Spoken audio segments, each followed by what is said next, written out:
Hello, beautiful people. Thank you for joining me for my second video.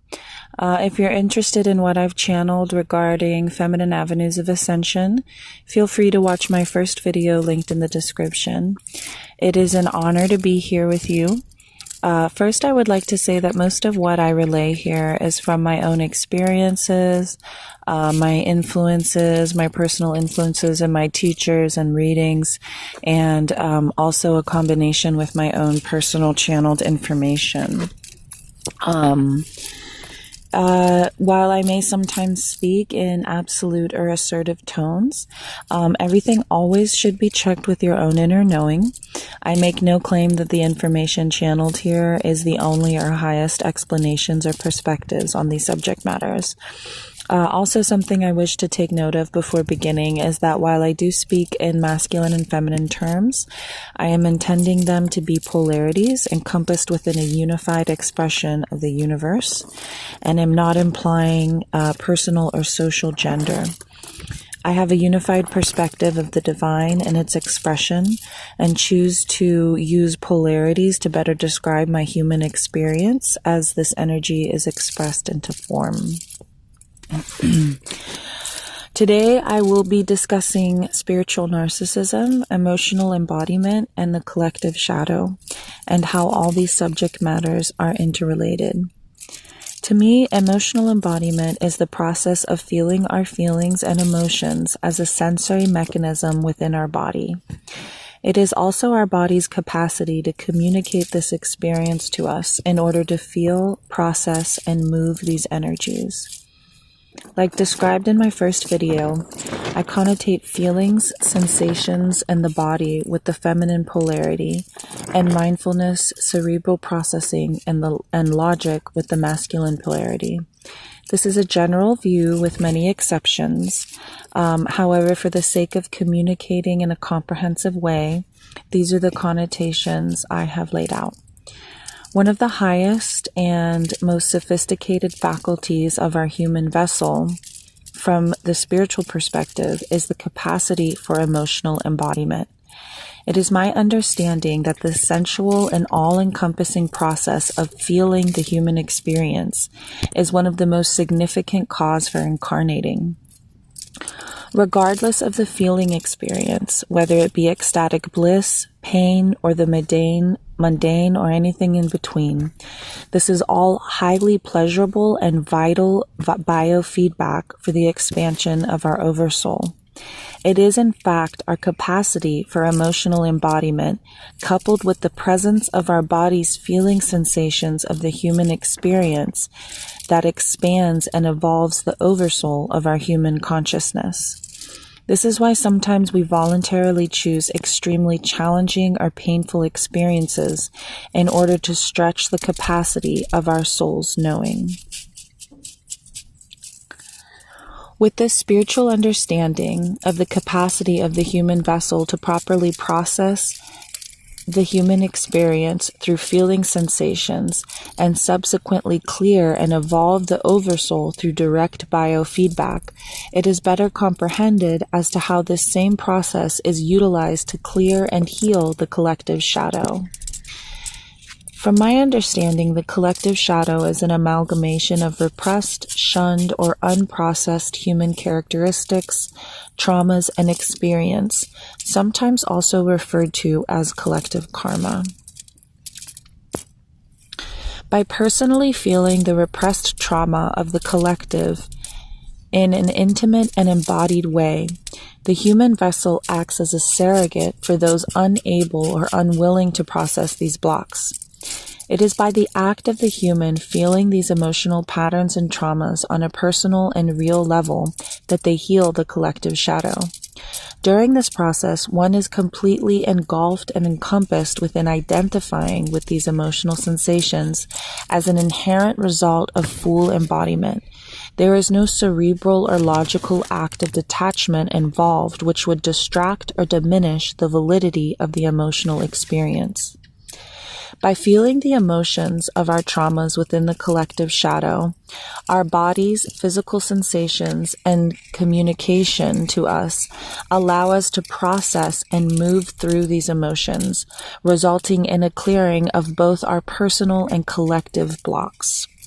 Because most of the spiritually inclined people incarnating on Earth today are in fact master souls with a highly evolved consciousness, we have often already had the opportunity to clear, work through, and ascend beyond our personal shadow and or karma.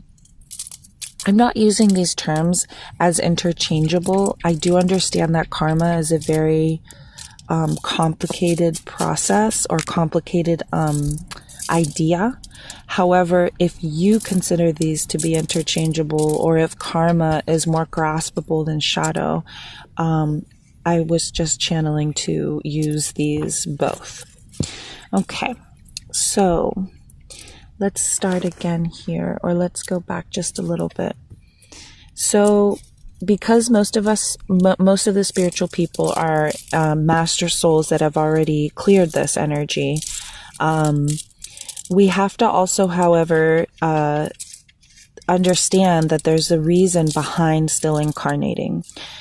Because the earth represents a highly advanced school of spiritual learning regarding the biodynamics of this dimension, we have voluntarily chosen to continue to incarnate within this earth realm to continue to learn and evolve our consciousness. It is through the mechanism of emotional embodiment, as well as being present with the human sensations of our human experience and the resulting biofeedback information that is fed to our oversoul, that ultimately teaches our soul and aids in its evolution. This is not the only process, but this is, for me, what I've channeled to be a significant process. Another reason for choosing to incarnate in this earth plane is to aid in the ascension of human and planetary consciousness. One of many ways in which we do this is to take on collective shadow wounds or traumas in order to assist in processing, clearing, and ascending them. Because we have already cleared out our own shadow and or karma in past lifetimes, we compassionately choose to incarnate with auric field distortions that represent the collective shadow trauma. By choosing personal auric field distortions, i.e. shadow wounds, we personalize the collective shadow in order to feel fully and undetached, to evoke the process of emotional embodiment. Then, by embodying the emotions of these chosen auric field distortions, we use our human vehicle to clear, process, and ascend our personal trauma, which in turn aids in clearing out the collective. It is the act of personalizing this trauma that allows us to feel the significance of the emotional embodiment behind it. Considering emotional embodiment as the faculty for two major reasons for choosing to incarnate as a human consciousness, we can understand how vital this process is for spiritual development. The irony of our current social structure is the sometimes stealth repression or denunciation of the process of emotional embodiment in the face of falsely understood spiritual tenets and or spiritual narcissism. Being that emotions, sensations, and the subsequent expression of this human experience as a result and mechanism of emotional and experiential processing is often connotated as being original faculties of the feminine, inevitably we see a repression, silencing, and diminishing within our current society. The reason behind the patriarchal repression, silencing, and demeaning of feminine expression is a very interesting, however long, exploration, so I will therefore choose to go further into this in future videos. As for now, I will choose to remain focused on this subject matter as to not offer too long of a video or explanation. So, considering that the emotional embodiment and expression of our authentic human experience is often repressed, silenced, and demeaned within our patriarchal structure of society, we see this playing out most significantly in our child-parent dynamic, which in turn is represented in more evolved social structures as the feminine-masculine dynamic within romantic, religion, and work dynamics, and so on. Because of this dynamic, we often see the incapacity of parental figures to properly validate, nurture, and encourage the emotional embodiment of the child's authentic human experience. When this happens to an extreme or to an extreme level or to a highly sensitive child, where no measures are taken to remedy this trauma, is when we see the development of narcissism. The child, feeling that the authentic experience of their emotional state is unvalidated or inappropriate for their parental figure, they internalize this as deep shame and insecurity of their core self. It is our emotional feeling state of our experience that we align with our core self as children. Subsequently, this child can abandon their core self and develop a false identity of superiority or otherwise to replace their authentic self in order for self-preservation. This can lead to narcissism in an extreme and emotional repression in other cases, either within themselves or others. When faced with extreme emotional expression, it is the tendency within our culture and society to immediately repress this display through mindfulness and logic. This represents the patriarchal attitudes of repressing the feminine, which is feelings, with the masculine, mentality and logic. To take an even broader perspective on this matter, it is in fact this process of repression which is the root of the collective shadow in the first place. The dynamic of repressing, silencing, and demeaning emotional expression, which is represented by the feminine, through a detached, mindful, logic avenue, which is represented by the masculine, is a very common example of how spiritual narcissism can manifest in our current paradigm. From my perspective, spiritual narcissism is the overlay of inherent narcissistic tendencies justified through spiritual principles. Examples of this is when one uses their spiritual beliefs or practices to create an identity that is superior and or separate to their own and others' human self. This can often lead to a false identity of quote-unquote mindful compassion without the actual feelings that inform true compassion. Spiritual narcissism is when the childhood process of repressing their core self is replaced with an exempt or superior identity justified through spiritual means. When faced with the expression of the emotional embodiment of the human experience, either within themselves or in another, the spiritual narcissist spiritual narcissism will deflect or bypass this process through spiritual justification. Examples of this is often seen in communal or romantic dynamics, when one individual, overwhelmed with either their own unvalidated emotions or with empathically processing the repressed emotions of those directly relating to them, is subsequently regarded as unaware or less spiritual than those who are able to take a non-emotional, detached, calm, and logical stance. Our current masculine-based paradigm of spiritual ascension supports this behavior by emphasizing mindfulness, which is masculine-based, and detachment as superior over the chaos of emotional expression and embodiment, which is feminine. Those who have a higher capacity for emotional embodiment often will unconsciously process the repressed emotions of those they are relating to. This is evident in modern psychology, where the individual displaying, quote, problematic behaviors within a familial, romantic, or work dynamic is often the most authentic and psychologically healthy individual. And it is more often the narcissistic tendencies surrounding this individual which is the root cause of the, quote, problematic behaviors. One of many ways to determine whether it is your own or others' emotions that one is processing is one's ability to control them. If there is no capacity to process and or control one's emotions, it is often indicative that these are others and or the collective's emotional blocks.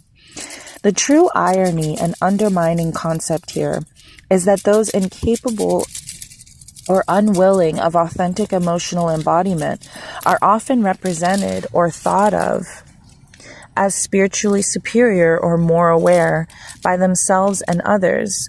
And it is, in fact, those who have a higher capacity for authentic emotional embodiment who are truly evolving their soul through direct biofeedback, as well as ascending the collective by aiding and personally processing the repressed wounds of the collective shadow through sensory awareness. This process can lead to spiritual gaslighting, where the individual's authentic emotional experience is dismissed as an illusory trauma response.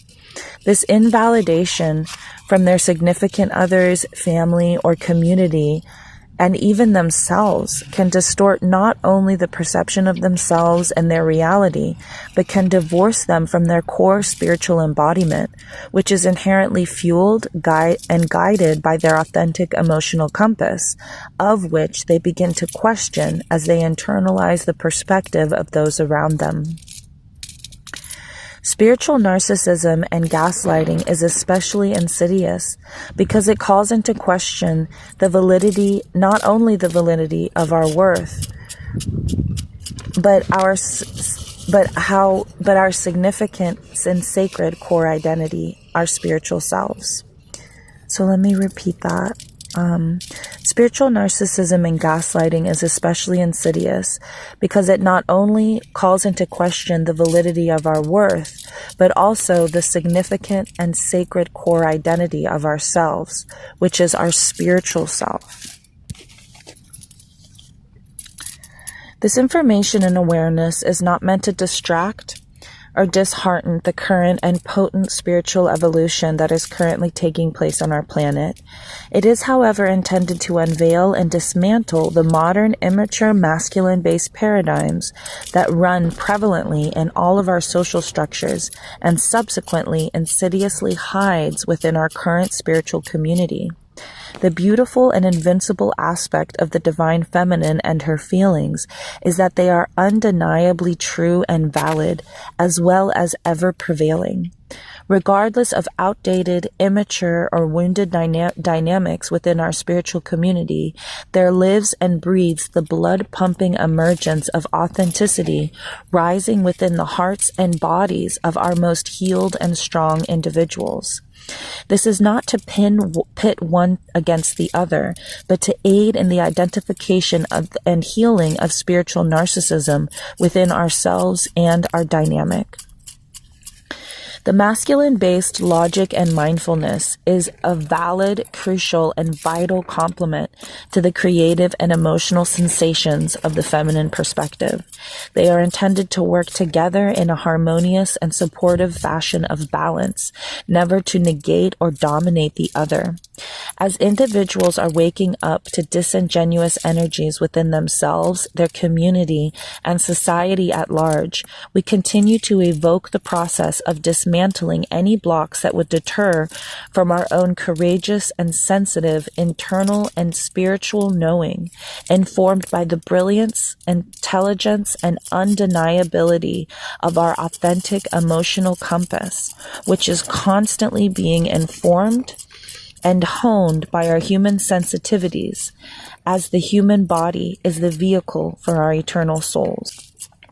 One thing I did want to clarify is that this can be seemingly contradictory, because while we do have, our aura has these distortions, we come in with these distorted energies in our aura that represent the collective shadow. So what we're saying gets distorted, or what we're what we're expressing gets distorted, and then what we're receiving gets distorted. However, this does not mean that it's just an illusory trauma response. And oftentimes the experiences or the relationships that trigger these distortions or our shadow are vibrating at a similar enough frequency. Even if it's not the exact frequency, they're vibrating at a similar enough frequency to trigger them in the first place. So there is a strong validity that what you're picking up in your environment and in the dynamics of your relationships is still extremely valid. And we have to listen and honor our emotions. We don't ever want to take direct action in a triggered state unless that is what is being called for, like when we're extremely angry and we're in a triggered state of anger. We don't want to harm anyone or ourselves, but like that's an example of an exception where sometimes it fuels us and empowers us with divine feminine rage to shift our reality through the destruction of certain structures that are needed to be destroyed. But that's just one example. So sometimes we don't want to take action during your triggered state. This is when we want to use the complement and harmony of the masculine logic and investigation and dissection in processing these emotions in a logical way so that we have awareness of this triggered state and then take action accordingly. But we still want to honor and listen to our emotions as a compass of like, hey, something's going on here. So either or both, we're experiencing a frequency in our environment within ourselves or in our relationships that's enough of a frequency to trigger this emotional response of the shadow. And also, we want to listen and honor to our emotions and being like, why am I feeling this? What needs to be processed? What dynamics or patterns am I repeating or find myself attracting or am experiencing? And we're always responsible for our own triggered states and our own processing of our shadow. However, healthy environments, healthy dynamics, healthy communities, healthy relationships will take on the accountability and the labor of aiding and processing the shadow dynamic that's being triggered. So we're never expecting someone else to take on our own need to emotionally embody and process the collective trigger or the collective shadow or our personal shadows. However, the environment, the community, or the relationship will take accountability and aid in the emotional labor of working out the process that they're responsible for. And also, just to speak transparently, people that are unconditionally loving you are aware that they could trigger you, but they don't want to, right? So it's not like walking on eggshells, but it's being aware, and just being kind of real and being like, hey, I would never want to evoke a negative reaction in you or a negative response in you or trigger a shadow in you. And so there's that process that happens in relations and in community where that is needed to be happening. And if that's not happening, then this is where we see spiritual narcissism at play. There's a lack of accountability, a lack of apology, a lack of responsibility in taking on healing the dynamic that's happening. The other thing that I want to take note of is that personally, I feel that almost everyone is capable of having narcissistic tendencies, can fall into narcissistic behaviors under certain dynamics. And there can be like a flip-flopping energy of like who's processing the emotional embodiment, who's processing the emotions through emotional embodiment, and who is acting out narcissistic tendencies. It's oftentimes the most sensitive or healed or accountable or aware person that's emotionally embodying it and is at the other end of spiritual narcissism or narcissism in general. But these roles can be easily flipped. And we all have to take accountability for that and recognize that. It's not just like labeling one person this way and one person the other way, or one dynamic this way or one dynamic the other way. The other thing is that these are all just explanations, labels, certain languages that we use in order to express the human experience. And, you know, I know that at the core, it's just, you know, babies that are wounded, and we're attempting to heal these wounds together. And so we don't really want to be limited or imprisoned by these certain labels, right? Like emotional embodiment, collective shadow, spiritual narcissism. These are all just words, you know, not to spiritually bypass, but they're just words that we're currently using to describe a universal experience. So thank you for listening to that little explanation. It is such an honor to be able to relay this information. I have a lot of information that not only have I channeled in the past, and that I've built up a certain perspective or a certain knowing, but also that I'm channeling currently and hope to channel in real time in future videos. So thank you for the people who do listen to this. It's, like I said, an honor to be able to do this, and just to have the opportunity to have this technological medium and the time of the world, you know, allowing people to speak their truth and their medicine without prosecution, but with celebration. So thanks again, and I hope you have a beautiful day or night or whatever. Okay.